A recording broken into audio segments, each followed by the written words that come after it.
তো গাইস, প্রথমে তোমরা এই ভিডিওটা দেখো, তারপর আমরা এর ফানি কমেন্ট পড়বো।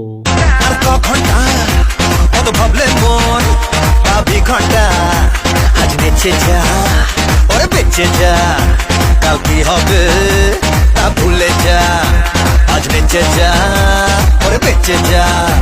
तो चलिए शुरू करते हैं। দিদির রাজ্যে পুলিশ, এর থেকে বেশি কিছু আশা করা উচিত নয়। পুলিশ নিয়োগটা একটু দেখুন, এইবার তাহলে বোঝা যাবে টাকা দিয়ে কতজন চাকরি পেয়েছে। মনে হয় কালেকশন ভালো হয়েছে। भैंचो सारे मिलके हमको पागल बना। আজকে মনে হয় ঘুষের টাকা একটু বেশি পাইছে। পুলিশ তুমি উর্দি ছাড়ো, তৃণমূলের ঝান্ডা ধরো। এসব উন্নয়নের জোয়ারের আনন্দ। কথা কি ক্লিয়ার না ভেজাল আছে? এখন বুঝতে পারলাম কেন এদের ক্রাইম স্পটে পৌঁছাতে দেরি হয়। নতুন চাকরি, মুজরা নাচ।